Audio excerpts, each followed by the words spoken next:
నమస్తే రమగారు. నమస్తే జయ.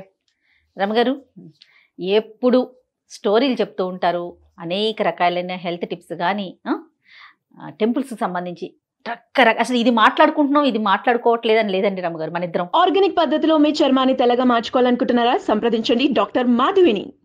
అన్ని మాట్లాడేసుకుంటున్నాం. కింద కామెంట్స్ కూడా వచ్చేస్తున్నాయి, ఇది కూడా మీరు మాట్లాడేస్తారా, ఇది కూడా మీరు చెప్పేస్తారా అని. మీరు డాక్టరా? మీరేం పట్టించుకోవద్దు రమగారు, అసలు అలాంటివి పట్టించుకునే వద్దు. మనం డాక్టర్ని కాదని ఏమీ మాట్లాడట్లేదు, మీకున్న అనుభవాన్ని చెప్తున్నారు. అయితే ఈరోజు నాకు ఏం అడగాలనిపించిందంటే, అసలు మార్నింగ్ నుంచి నైట్ వరకు మీ దినచర్య ఎలా ఉంటుంది, ఏం చేస్తారు? అందరిలాగానే ఏముంది. నాకు ఇన్ని స్టోరీస్ చెప్తారు కదా, నేను ఎప్పుడూ మీకు కెమెరా లేకుండా అడుగుతాను, ఆఫ్ స్క్రీన్ అడుగుతాను కదా, ఇప్పుడు ఆన్ స్క్రీన్ అడుగుతున్నా. ఇన్ని స్టోరీస్, ఇన్ని టాపిక్స్, మీరు ఎంత వర్క్ చేయాలి ఇంట్లో కదా, చేయాలి. టైం ఎలా మేనేజ్ చేస్తారండి? ఇంట్లో మనకి పనులు ఉంటాయి, పిల్లలు, మగపిల్లలు, వంట కానీ మీకు పెద్దగా హెల్ప్ఫుల్గా ఆడపిల్లలు ఉన్నంత కాదు కదా.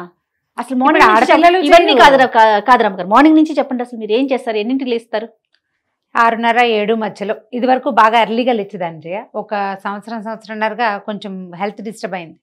మెనోపాజ్ ఇష్యూస్ వస్తాయి నా ఏజ్ వచ్చేసరికి, న్యాచురల్లీ వచ్చేవి, అందరికీ వచ్చినట్టే. అయితే వాటిని బీట్అవుట్ చేస్తూ ఉంటాను నేను. మామూలుగా ఈ స్టేజ్లో అందరికీ డిప్రెషను, విసుగు, జీవితం మీద చిరాకు, పక్కనున్న మనుషుల మీద ఇష్టాలు, విసుగు చాలా వస్తాయి. నాకు కూడా వస్తుంటాయి.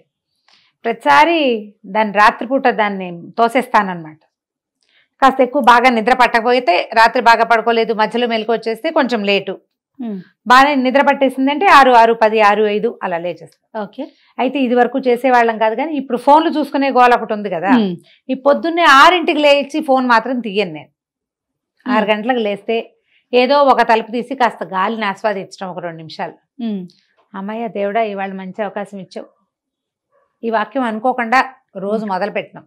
అవును, మంచం నుంచి దిగటమే నేను కృష్ణ, రామ, కృష్ణ, పరంధామ, పరమాత్మ ఒక 6, 7, 8 పేర్లతోటి పిలిచి ఈరోజు మళ్ళీ మంచం నుంచి హాయిగా కాళ్ళు కింద పెట్టే అవకాశం ఇచ్చినందుకు దేవుడికి ఒక దండం పెట్టుకుంటాను. ఈ చేతులు చూసుకునే అలవాటు అవి నాకు లేవు. నేను చెప్పాను కానీ నేనేం చెయ్యను. అదే, నేను మాత్రం దేవుడికి విభవనామాలతో, ఖచ్చితంగా భగవన్నామాలతోటే లేస్తా. అది బాగా చిన్నతనం నుంచి అలవాటు. చిన్నప్పుడు అట్లా అనిపించేది కాదు, పేర్లు తలుచుకుంటూ లేచేదాన్ని. ఇప్పుడు మళ్ళీ నేను ఫ్రెష్గా లేచే అవకాశం ఇచ్చినందుకు, నిద్రలోనే పంపించేయకుండా అలా అనిపిస్తుంది అనమాట. కాదు రమ్మగారు, ఇంట్లో అమ్మ వాళ్ళు చేయటం మీకు అలవాటా, లేకపోతే అక్క వాళ్ళ దగ్గర నుంచి ఎట్లా మీరు పెరిగిన కొద్దీ నేర్చుకున్నారా ఈ అలవాటు? అంతే. నెక్స్ట్ గోవిందనామాలు అవి వినపడుతుండేవి, పెద్దవాళ్ళు చెప్పుకునేవాళ్ళు. పొద్దున్నే తెల్లవారుజామున 4ంటికే ఏవో ఒకటి, పొద్దున్నే లేచేసిన వాళ్ళు ఉంటారు కదా, అట్లా అలవాటు అయ్యింది. అట్లా ప్రాక్టీస్ అంతేనమాట. మనం ఇంట్లో అంటుంటే పిల్లలకు కూడా వచ్చేస్తుంది కదా, అందుకే అడుగుతున్నా. అదొక ప్రాక్టీస్ అంతే. పడుకునేటప్పుడు శ్రీరామనామం చెప్పుకోవటం, లేచేటప్పుడు కృష్ణనామాలు చెప్పుకోవటం అదొక అలవాటు. లేస్తే స్టవ్ ముందు రోజు రాత్రే పని చేసేస్తే పర్వాలేదు, బాగానే రెడీగా ఉంటుంది. లేకపోతే గబగబా ఆ పని చేయటం. కాఫీ, పాలు 2 డికాక్షన్ పెర్కులేటర్ వేసుకుంటాను నేను. నాకు బాగా చిక్కటి కాఫీ అలవాటు. 1 టైమే, రోజుకు ఒకసారి కాఫీ, అది కూడా ఫస్ట్ కాఫీ కొంచెం పెద్ద గ్లాసు. మా వారికి బ్లాక్ కాఫీ అలవాటు అయిపోయింది, ఆయన పాలతో కాఫీ దాకా. ఆయనది బ్లాక్ కాఫీ, నాది 2 కాఫీలు కలుపుతాను. 2 కాఫీలు 2 కలుపుకోవటం.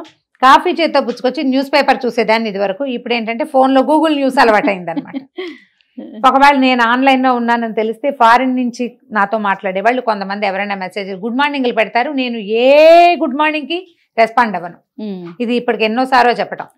ఒక్కళ్ళ కూడా నేను తిరిగి గుడ్ మార్నింగ్ అని కానీ శుభోదయం అని కానీ చెప్పను. ఒకే ఒక రామకృష్ణ ఉన్నారు నా ఫ్రెండ్, ఆయన మాత్రం శుభోదయం పెడతారు. నేను ఒక కప్పు కాఫీ బొమ్మ మాత్రం పెడతాను ఆయనకి, నేను ఈ పని చేస్తున్నాను. అది కూడా వారం రోజులకు ఒకసారి. ఆయన రోజు గుడ్ మార్నింగ్ నేను ససేమిరా పెట్టేయను. ఇక ఎవ్వరు ఎన్ని వందల మెసేజ్లు ఉన్నాయి గుడ్ మార్నింగ్లు, నేను ఎవ్వరికి రెస్పాండ్ అవ్వను. విచిత్రంగా నేను రెస్పాండ్ అవ్వకపోయినా మళ్ళీ మర్నాడు గుడ్ మార్నింగ్ వస్తూనే ఉంటుంది. ఏదో ఒక రోజు పెడతారనేమో, మేబీ. అంటే మీరు ఫోన్ చూస్తున్నారని మాకు తెలిసిందని చెప్పడం అనమాట. ఈ ఫోను, కాసేపు న్యూస్ చూడడం, ఈ కాఫీ అయ్యాక ఇంకా లేచి వంటింట్లోకి వెళ్తాం. రకరకాల పనులు, రిపోర్ట్కి టిఫిన్ ఏమిటి, దేవుడి పాత్రలు ఒకటి తోము పెట్టుకోవటం. రోజు అదొక ప్రోగ్రామ్ ఉంటుంది. వారికి పంచపాత్ర అవి తోమటం, నాకు దీపారాధన కుందులు నావి నేను గడికి పెట్టుకోవటము. ఇంకేమైనా చిన్న చిన్న పనులు, రాత్రి మడత పెట్టి మా కుర్చీలో పెట్టేస్తుంది మా సత్యవతి బట్టలు, అవి సర్దటం. ఇది రోజు చేయను. ఇది అసలు రొటీన్ కానే కదా. ఆ కుర్చీకేసి చూస్తుంటాను, అబ్బా ఈ బట్టలు సర్దాలి అని. విసుగొస్తుంది, కుర్చీ నిండిపోతుంది కదా, అప్పుడు సర్తాను అనమాట. నేను మానేసే పనులు చాలా ఉంటాయి, అందుకని నేను చదవగలుగుతా. టైం సరిపోదు కదా. సరిపోదు, బుర్ర ఎంతసేపు వీటి మీద ఆలోచిస్తూ ఉంటుంది. బట్టలు సర్దుకుందాం, ఇల్లు సర్దుకుందాం పెట్టుకుంటే ఇంకేం ఆలోచించలేం, వీటి మీదకి వచ్చేస్తుంది కదా ప్లానింగ్. దీని తర్వాత ఏముంది, ఇంకా బ్రేక్ఫాస్ట్ చేయటం, ఏదో ఒకటి ఏర్పరచడం, స్నానం చేసి రావటం, ఈ లోపల ఆయన పూజ చేసుకుంటారు. మా పిల్లలు పొద్దునే లేచి భోజనాలకి పాలకి వెంటపడే ఏజ్లు దాటేశాం కదా. ఇదివరకటి రోజుల్లో పరుగు వేరు, ఇదివరకు ఉన్నంత తాపీగా అసలు అప్పుడు ఎంత పని చేసేదాన్ని, ఇప్పుడు చాలా తాపీగా ఉన్నాను. పిల్లలు పెద్దవాళ్ళు అయిపోయారు, వరుస పనులు. అవును, ఒకవేళ షూట్కి రావాలంటే దీని ఏర్పాట్లు, చీరలు తీసి పెట్టుకోవటం. మా టీవీ షూట్ అయితే ఇంకా అది ఇంకో ప్రత్యక్ష నరకం. 10 ఎపిసోడ్లకు 8 ఎపిసోడ్లకు సరిపడా చీరలు తీసి పెట్టుకోవటము, వాటికి ఏదో కొంచెం మ్యాచింగ్ కదా. నేను పెద్దగా గాజులు వేసుకోవట్లేదు కదా, వాళ్ళకి కొంచెం ఇది వరకు బాగా డివోషనల్ కంటెంట్ కదా, కంటెంట్ అది కదా, దానికోసం మీరు ఇంత సింపుల్ గా ఉండటానికి అవకాశం ఉండదు. సో అవి సర్దుకోవటం. ఒకవేళ మా టీవీ షూట్ గనక నేను వెళ్లాల్సి వస్తే మార్నింగ్ బిలో 8 కంటే ముందే వంట మొదలు పెట్టేసుకుంటాను. బై 9:30 వంట చేసేసి నాకు ఒక 3 బాక్సుల్లో అన్నం, కూర, పులుసు అవి సర్దేసుకుని పెట్టుకుంటే 9:30 కార్ వస్తుంది. ఇది ప్రతి వారంలో ఒక రోజు ఖచ్చితంగా ప్రోగ్రామ్. ఇది మిగతా ఒక 2-3 రోజులు నాకు ఇస్తారు. నీకు ఇచ్చే 2-3 రోజులు నువ్వు మార్నింగ్ 11కి పిలిస్తే అప్పుడు రన్నింగ్ రేస్ 8ంటికి వంట. అవును అవును. నువ్వు మధ్యాహ్నం పిలిచావనుకో అప్పుడు కొంచెం వంట స్లోగా చేస్తా. నాకేంటంటే వంటకి 1 అవర్ మించి అక్కర్లే. 3 పదార్థాలకి పప్పు, కూర, చారు, లేదా కూర, ముక్కల పులుసు, పచ్చడి, వీటికి ఈ 3 పదార్థాలు మాకు సరిపడా రైస్కి నాకు 1 గంట చాలు. సూపర్. నేను బాగా స్పీడ్గా చేస్తాను. ఇప్పుడు నువ్వు ఛానల్లో నేను చేసే వంట కూడా అవునవునవును అట్లా అలవాటైంది. ముందుగా నువ్వు అనుకుంటారా రమ్మగారు రేపు ఇది అనేసి? అసలు లేదు, ముందుగా కూరలు తరిగి పెట్టుకోవటం. ఇప్పుడు ఒక 2-3 నెలల నుంచి మా సచివతి చాలా బలవంతంగా చిక్కుడుకాయలు, బెండకాయలు తరిగి పెట్టడం మొదలెట్టింది. ఫ్రిడ్జ్ లో ఉన్నాయని మర్చిపోయి మళ్ళీ కాయలు తీస్తుంటాను. నేను అలవాట్లేదు నాకు అట్లా, అప్పటికప్పుడు చేస్తాను. ఇదొక ప్రాక్టీస్. ఇప్పుడు ప్లాన్డ్ గా చేయటం ఒక పద్ధతి అయితే, ఏ ప్లాన్ లేకపోయినా ఏదో ఒకటి ఆ టైంకి చేసేయటం ఒక పద్ధతి. ఆ స్పీడ్ అలవాటు అయిపోయి అట్లా. నేను మా చిన్నకాయని చూసేదాన్ని జయ బాగా. మా ఆండక్క పని చాలా బాగుంటుంది, మంచి స్పీడ్. మా విజయకాయ పని కూడా చాలా స్పీడే. ఆండక్కది అన్ప్లాన్డ్ అయినా ఎంత పనైనా చేసేసే తీరనమాట. బాగా 5 ఏళ్ళు తనతో పాటు ఉన్నాను, వాళ్ళతో ఉన్నాను నేను. 6th to 10th క్లాసు మా చిన్నకాయ దగ్గర ఉన్నా. అందుకని బాగా దగ్గర నుంచి చూడడం వల్ల ఇక ఏ పని చేసేయటమే, చేసి అవతల పారేయటమే తప్పిస్తే ఇక వెనక్కి చూసుకునే పని లేదనమాట. ఇది అయిపోతాం, బ్యాగులు చదువుకోవటం. ఇప్పుడు ఇందులో నా చదువు లేదు కదా ఎక్కడ. అవును. ఒకవేళ నేను షూట్ లేకపోతే 12-12:30కి వంట అయిపోతే ఏదైనా ఒక పుస్తకం పుచ్చుకుని కూర్చుంటాను నేను. ఆ పుస్తకాల్లో కథలున్నాయి, వ్యాసాలున్నాయి, పాతవి పురాణం సీతగారివి ఇల్లాలు ముచ్చట్లున్నాయి, మాలతీ చంద్ర వంటలు, పిండి వంటలు ఉంటాయి. తర్వాత ఏమో శ్రీరమణ గారివి మానవ సంబంధాలు, అలాంటి పుస్తకాలు కూడా ఇష్టం నాకు. అవి చదువుతుంటే ఏంటంటే నేను మాట్లాడడానికి నాకు ఒక కొత్త యాంగిల్స్ దొరుకుతూ ఉంటాయి. ప్రతిసారి మన యాంగిల్సే ఉండవు, నా ఆలోచనే కాదు. నా పద్ధతి ఏంటంటే ప్రతిసారి నేను కొత్తవి చదివినప్పుడల్లా నా ఆలోచన సాధారణంగా నేను నా ఐడియాస్ కొత్త దారులు వెతుకుతూ ఉంటాను. అందులోకి వెళ్తాను అండ్ దాన్ని అప్లై చేయడానికి ట్రై చేస్తాను. అది నేను అందరికీ చెప్తాను కూడా. మనిషి నిత్యము విద్యార్థిగానే ఉండాలి. నా పందా ఇంతే, నేను ఇంతే చేస్తా, నా పద్ధతి ఇదే అనడానికి వీల్లేదు. అది ఆ పందా ఎప్పుడు కుదురుతుంది? మనం ఉప్పేసి కారం వేసి చారపడేస్తాను చూడు, అక్కడ కుదురుతుంది నీ సొంత పందా.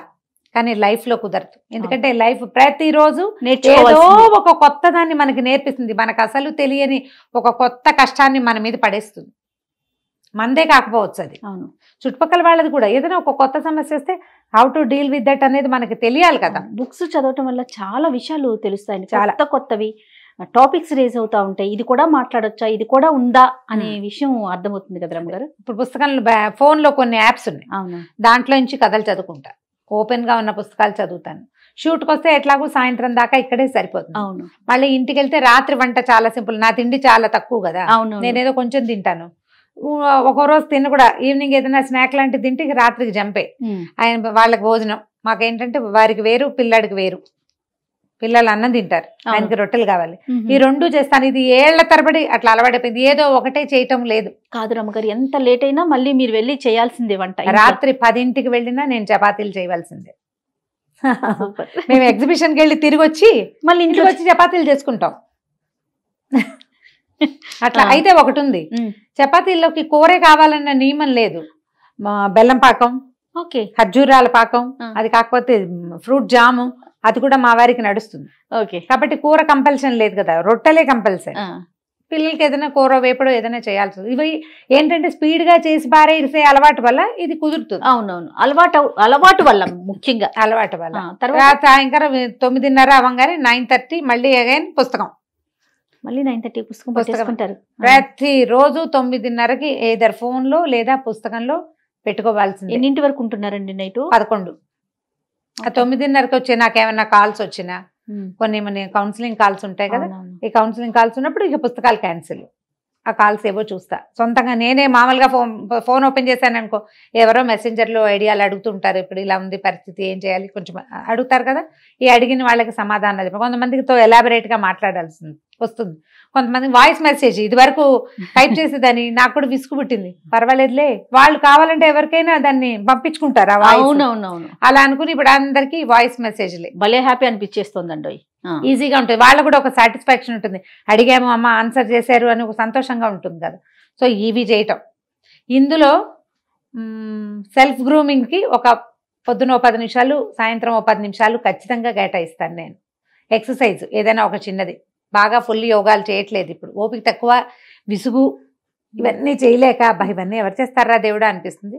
ఓ 10 నిమిషాలు ఖచ్చితంగా మార్నింగ్ ఎక్సర్సైజ్. మీ పర్సనల్ కంటూ ఉంచుకునేది మార్నింగ్ ఒక 10 నిమిషాలు, సాయంత్రం ఒక 10 నిమిషాలు. పుస్తకాలు అని కూడా నా పర్సనల్ థింగేగా, పర్సనల్ అనుకుంటారా? అంటే ఇప్పుడు కాదు రమ్మ గారు, మాకు వచ్చి చెయ్యకపోయినా, మీడియా కాకపోయినా మీరు పుస్తకాలు చదివే పద్ధతి ఇదేనా పందా? మరి నేను చదవకపోతే నాకు ఇన్ని విషయాలు ఎలా తెలుస్తాయి? ఇవాళే తెలుసుకున్నానా? నేను ఏదైనా కొత్తగా తెలుసుకున్న మ్యాటర్ లాగా అనిపించదండి, అసలు ఆలోచనే లేదు. ఎప్పుడు పుస్తకాలు ఉన్నాయి జయ నా జీవితంలో. నా 5వ ఏట నుంచి పుస్తకాలు. నేను స్కూల్కి వెళ్ళడం మొదలెట్టడానికి ముందు నుంచే చందమామ ప్రవేశించింది నా జీవితంలోకి.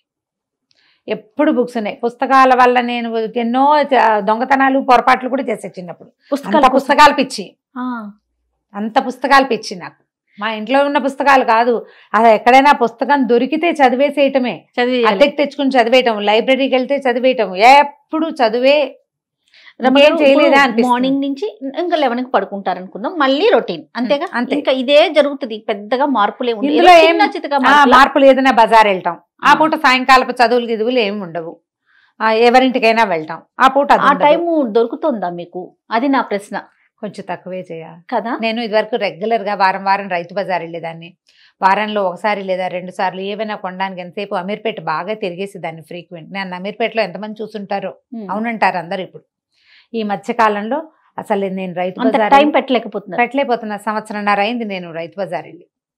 పిల్లలే ఏదో హ్యాండిల్ చేస్తున్నారు, లేదా బయట నుంచి వచ్చేది. ఇప్పుడు కదా మనకి కోవిడ్ నేపథ్యం కూడా ఒకటి వచ్చింది కదా, దాంతో ఇంకా అసలు పూర్తిగా పోయింది. రెండోది, ఇప్పుడు నేను భయపడుతున్నాను కూడా, ఎక్కడికైనా బయటకు వెళ్తే కొంచెం జనం చేరటం కొంచెం ఇబ్బందికరంగానే ఉంటుంది. ఫ్రెండ్స్ తో వెళ్తే కొంచెం చికాక్గా అనిపిస్తుంది. అంటే ఎవరైనా పలకరిస్తే చికాక్ అని చెప్పడం కాదు, ఇది నాకే ఒక డెలికసీ అనమాట. నేను ఇలా జనాలతో గుర్తింపబడ్డము చాలా అద్భుతమైన విషయమే, కానీ నేను దాన్ని హ్యాండిల్ చేయలేకపోతున్నాను. అంటే ఫ్రీగా లేదనమాట, మొహమాటంగా. నా గ్రూప్ లో నాకు ఎంబరాసింగ్ గా అనిపిస్తుంది. మా అక్కయ్యలకి సంతోషంగానే ఉంది, కానీ నాతో వచ్చిన వాళ్ళు మా అక్కయ్యలు వాళ్ళే ఎక్కువగా ఉంటారు కదా, వాళ్ళు బాగానే ఉంటారు, కానీ నాకే ఒక చిన్న ఎంబారసింగ్ గా వీళ్ళతోటి నన్ను వాళ్ళ నుంచి సెపరేట్ చేసి. ఫ్యామిలీ మెంబర్స్ భలే మనకన్నా వాళ్ళకి ఎక్కువ బాగుంటుంది రమ్మగారు. బాగా ఎంజాయ్ చేస్తారు అక్కలు, మా వారు కూడా. మా వారి పిల్లలు కూడా బాగా ఎంజాయ్ చేస్తారు. మేము అక్కడ ఎక్కడికో వెళ్ళాం, గాన్గాపూర్ వెళ్తే అక్కడ వృక్షం కింద కూర్చున్నాం అనమాట. అశ్వత్థ వృక్షం చాలా బాగుంటుంది అక్కడ. అశ్వత్థ వృక్షం కాదు, ఏమనాలి దాన్ని, గుర్తు రావట్లేదు నాకు. మా స్వామివారిది చెట్టు ఉంటుంది కదా, మన దత్తాత్రేయ స్వామివారు ఉండే వృక్షం, ఐడియా లేదు రమ్మగారు నాకు. ఆ చెట్టు కింద కూర్చున్నాం. చుట్టూతా అన్ని గట్లుగా ఉండి అందరు రాసుకుంటారు, చదువుకుంటారు. ఈ గురు చరిత్ర పారాయణ చేసుకునేందుకు వీలుగా దీపం పెట్టుకుని చదువుకోవచ్చు. నేను మామూలుగా నామాలు రాసుకునే అలవాటు ఉంది నాకు. ఆ పుస్తకం పుచ్చుకెళ్ళి అక్కడ రాసుకుందామని రాసుకుంటున్నా. ఎవరు అమ్మాయి అంటే మీరు రమారావు కాదండి, అందరూ మరాఠీ వాళ్ళు, కన్నడ వాళ్ళు. ఆ మధ్యలో ఒక అమ్మాయి ఇచ్చి పలకరించింది అంతే. ఇలా కాస్త కనపడుతూ ఉంటాయి. కొంచెం ఎంబరేసింగ్ గా ఉండటం మొదలుపెట్టి కాస్త జనాల్లోకి వెళ్ళడం తగ్గించాయి. ఇది వరకు బాగా బజార్లు తిరిగేదాన్ని, ఎవరికి ఏం కావాలన్నా నేనే షాపింగ్ చేసేది. రమ్మగారు, పర్సనల్ లైఫ్ ని మిస్ అవుతున్నాను ఆ స్పేస్ పోతుంది అన్న ఫీల్ ఏమన్నా అనిపిస్తా ఉందా మీడియాలోకి రావటం వల్ల? అంత లేదు. అంటే చాలా బిజీ అయిపోయారు కదండి మీరు, ఇటు అటు 2 చోట్లకి వర్క్ చేయటం. అవును. సో ఆల్మోస్ట్ స్టూడియోస్ లోనే ఉంటారు. నాకు తెలిసి వీక్ 4 days స్టూడియోస్ లోనే ఉంటున్నారు కదా. అట్లా ఏమన్నా అనిపిస్తా ఉందా? రొటీన్ లాగా అనిపిస్తుంది బోర్గా గానీ? లేవటం రావటం వెళ్ళటం లేవటం నా పరిస్థితి అది అనమాట. అంటే నీ అంత రోజు రావట్లేదుగా నేను అనిపిస్తుంది. వరుసగా హెక్టిక్ గా చేస్తాం చూడు, మధ్యలో పండగలు వస్తాయి, అవి వస్తాయి, ఇవి వస్తాయి. ఈ మన కార్తీక పురాణం అవి బాగా వెంటనే చేయవలసి వచ్చింది. అలాంటప్పుడు ఉండేది.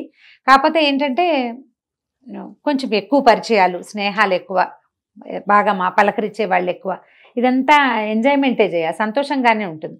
అండ్ మోర్ ఓవర్ ఏంటంటే మనం కాలక్షేపానికి లేదా ఏదో ఒక అలవాటుగా చదువుకునే విషయం ఒక నలుగురికి ఉపయోగపడుతుందంటే అది ఎక్కువ సంతోషాన్ని ఇస్తుంది.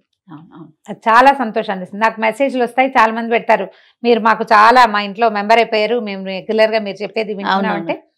నేను చెప్పగలిగే మామూలు విషయాన్ని సాధారణమైన విషయంగా నేను చెప్పేదాన్ని ఎవరైనా వింటారు, వాళ్ళకి నచ్చింది అండ్ వాళ్ళ లైఫ్ లో అది వాళ్ళకి ఉపయోగపడుతుంది అంటే ఏమిటి, భగవంతుడు మన జీవితానికి సార్థకత ఇక్కడిచ్చాడు, ఎందుకు పుట్టామా అనిపిస్తుంది ఆ జీవితంలో. అప్పుడప్పుడు మనకి చాలా విసుకొస్తుంది, రకరకాల సమస్యలు ఇంట్లో అనుకో, అప్పుడే మన హెల్త్ బాగోపోవటం, అప్పుడే చుట్టాలు రావటం, మనం ఎక్కడికైనా వెళ్లాల్సి రావటం, ఏ పని మానగలిగే అవకాశం లేకపోవటం, అన్నీ మనమే మోస్తున్నాం అనిపించటం, అలాంటప్పుడు చాలా విసుగ్గా ఉంటుంది.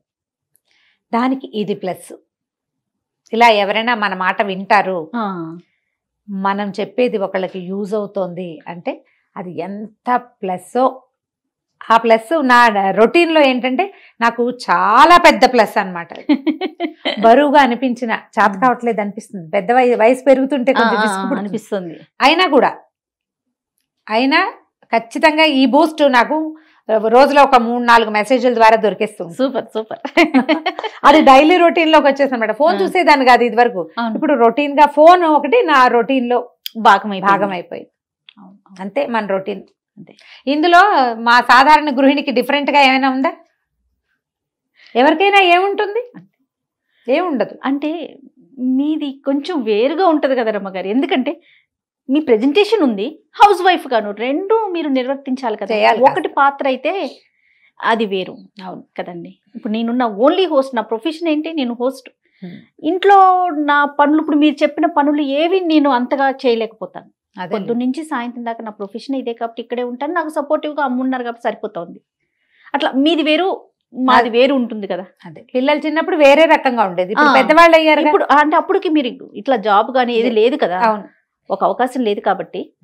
సో బాగుంది రమ్మ గారు, super. Thank you so much. Thank you. నమస్తే.